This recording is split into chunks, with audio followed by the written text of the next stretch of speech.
continuing story of Peyton Place.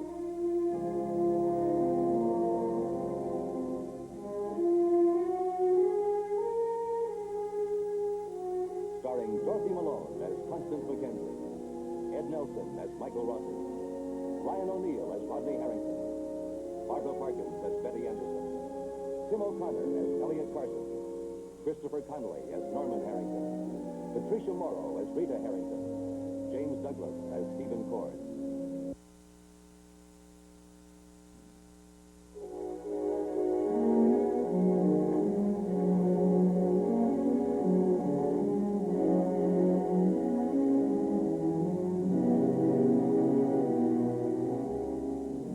Eddie Jacks has been a loser for too long. Today, he's determined to win. Twice, he's approached his daughter Rita in an effort to re-enter her life. And twice, she's turned him away. Now, Eddie knows he must gamble everything on a different approach, or be shut out of Rita's life forever. I'd like to talk to you. I'm Eddie Jacks. We don't have anything to talk about. Please, son, it'll only take a minute of your time. Hey, Al, take over for me, will you? Yeah, okay.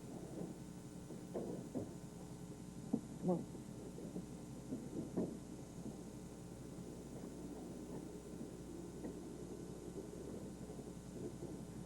Well, I don't know just how to begin this. I was hoping maybe with a handshake. I don't think so. Okay. Say, I was surprised to see you working out here. I kind of figured you'd come into the business higher up. Well, you figure wrong. I'm not knocking it, you understand. I admire you for it. And besides, you'll be much better off when you do take over, knowing how things feel out here. That's the way I think. A good general has to know what's in the heart of his men. Now, if you don't mind, I have to go back to work. Norman, I don't expect you to like me. Good, because I don't. I did a rotten thing. I know it even better than you. And Rita knows it better than both of us. What I want to know is, what kind of talent does it take to walk out on someone like that? Someone who needs you. Talent, having my own way, I guess. Well, I'm having a good time. You said it. I was a world champ. Was? Well, I got myself a little more by the range now. Fully for you. And in the meantime, Rita had a lifetime of going through everything in life that a kid can. And yet she still ended up all right. I never looked that far ahead. In those days, it seems to me I was worried about life passing me by. I was afraid of getting old without having any fun. I hope you had enough fun to make up for what you did to her. And I hope you just leave her alone. All I want is just a chance to get to know her a little, that's all. That's not asking too much, is it? And what if you decide to move on again? Maybe I won't. But what if you get the urge? You're not going to let her feelings stop you, are you? I don't know. Well, I don't want to take the chance. Well, I know she's been sick. If there's any way that I could help... You can't. By just leaving her alone. She's going to be all right, isn't she? I'd like to think so. Well, anyway, I'm glad that she does have somebody who can take care of her. She sure does. And it isn't easy. Because she doesn't know a thing one about taking care of herself. It takes someone like a father. Yeah. Well, I won't keep you. Thanks for giving me your time. No problem. There's just one thing I want to say. I envy you, Norman. You're a man already. Much more so than I've ever been.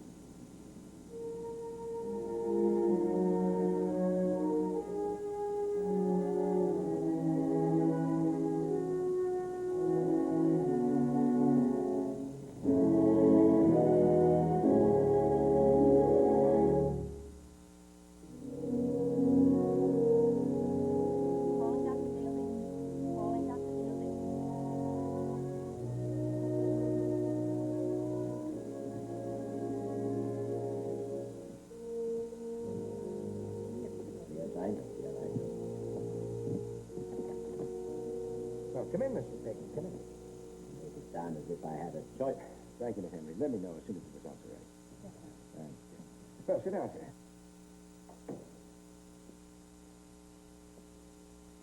Oh, Mr. Peyton, I'd like to introduce Dr. Dr. William Riley. Good heavens, we met several years ago. I'm flattered you remember me. You used to work with Phillip Van Leyden, didn't you? That's right. Your support was what made that project work. Oh, my contributions were not entirely philanthropic, as I expect Dr. Rossi probably told you. Well, no, Mr. Peyton, I invited Dr. Riley here to see you. Actually, it had nothing to do with your present condition. He was with Phillip Van Leyden a few hours before he died. Phillip Van Leyden was my friend. I like to remember him as a dignified man he was. I thought I'd made myself clear on that subject. You did, sir? And I'm unable to share your obsession with trying to discover the reasons that made poor Philip decide to take his life. Phillip Van Leyden did not take his own life. Dr. Rossi, I'm not interested. Let me have the results of those reports. Mr. Peyton, perhaps you would be interested if you knew that the night he died, Phillip Van Leyden told Dr. Riley how important life had become to him. You mean he was in good spirits? Yes? How long were you with him? The whole evening. He came down to my home to wish me good luck on a lecture tour. Philip drove down to see Dr. Riley. He hadn't been outside of the house for weeks before. I take it he was a good friend of yours? The best anyone could wish for. Then what would be so unusual about him coming to your farewell party? Well, there wasn't any party. That is, there wasn't any until he came. Well, you tell him. Well, he had a couple of bottles of champagne with him, and he insisted that we open them and drink them right there. Is that with him?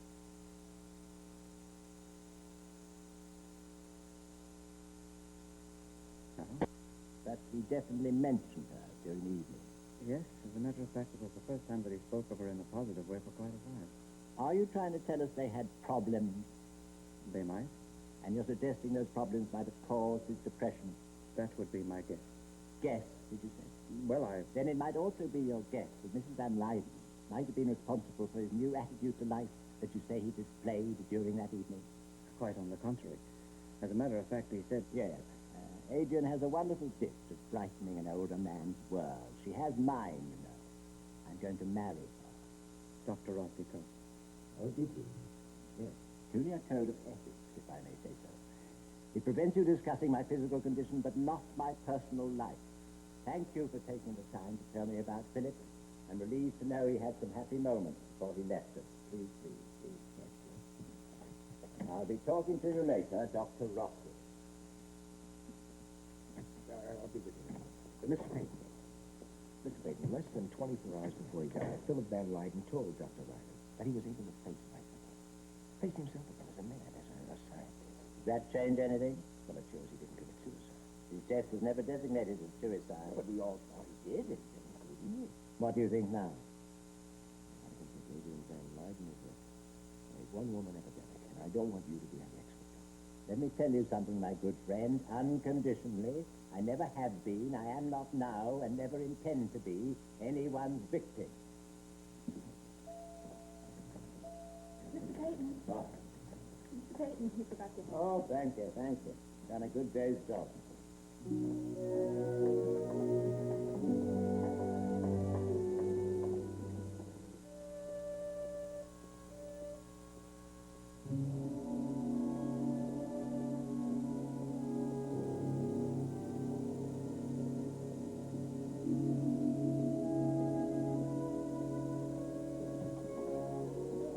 Thanks, Carson. Could I ask you something? You were the hearing though. I'm going to have to cut it. It won't take a minute. You're coming out? Yeah, Good idea.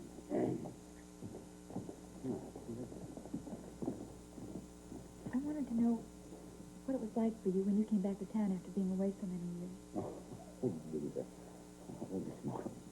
That's such a long story. Listen, I'll be out of the courtroom in about an hour, and then we'll talk. Oh, Mr. Carson, I mean, what was it like between you and Allison after all that time? You came back and she was all grown up. Well, I don't know what to say. Actually, we had to start from scratch, you see, because Allison didn't know me. And the next thing I know, she began to resent me. But it's different. It's completely different between what's happening to you and your father. Why is it different? You came back to a daughter you'd never known. Well, You know, I hate him for lots of reasons. But he's my father. no, then I think you ought to open up to him, let him know how you feel. I did, sort of. But I don't know if I want to let him become a part of my life.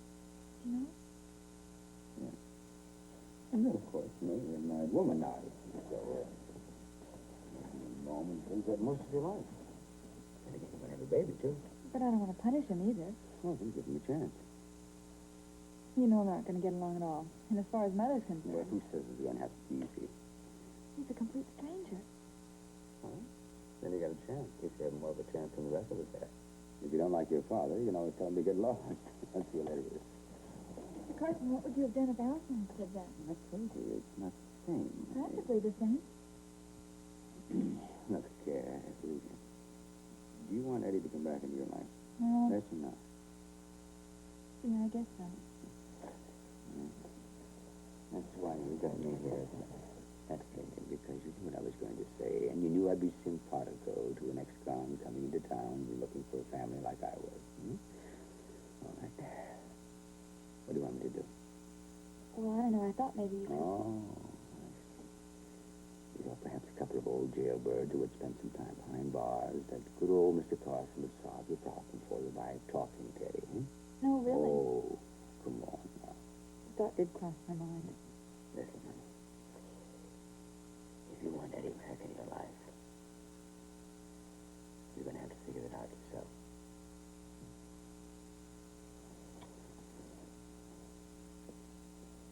Mr. Carson? I'm scared. Welcome to the club.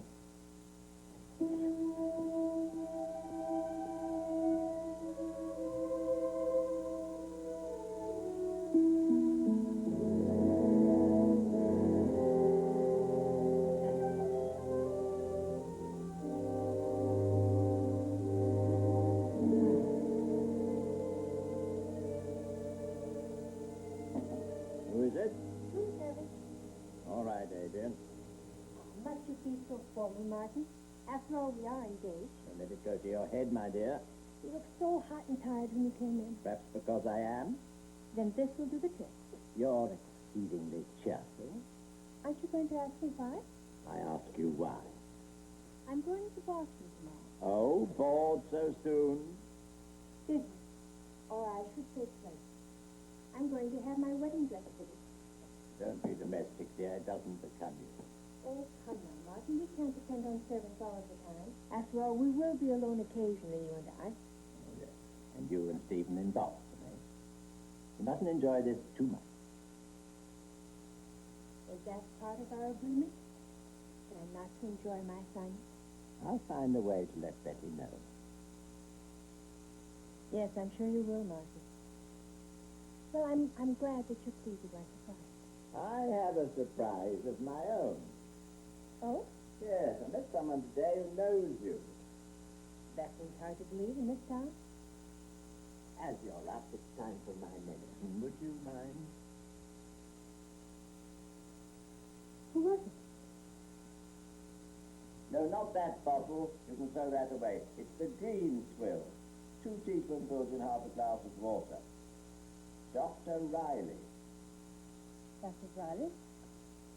I don't know any Dr. Riley. Interestingly enough, he saw Phillip shortly before he died. Did you know that? It has slipped my mind. When having slipped his, he recalled the incident vividly. Well,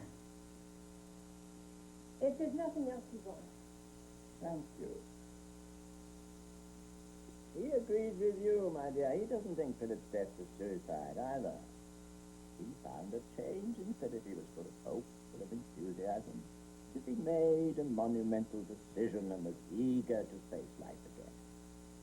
You don't happen to know what that decision might have been. No, I'm afraid Philip didn't confide that in me. So you can appreciate Dr. Riley's sense of relief and shock when he heard only a few hours later of Philip's death. Supposedly suicide. Well, I'm very gratified that he agrees with me. You must be very relieved, my dear. Yes, I am. I think I'll ask Dr. Riley to dinner one evening, then you and he can pursue the matter further. That won't be necessary. Well, it's nothing of it. I want to explore this fully, but you see, if it wasn't suicide, my dear, what was it?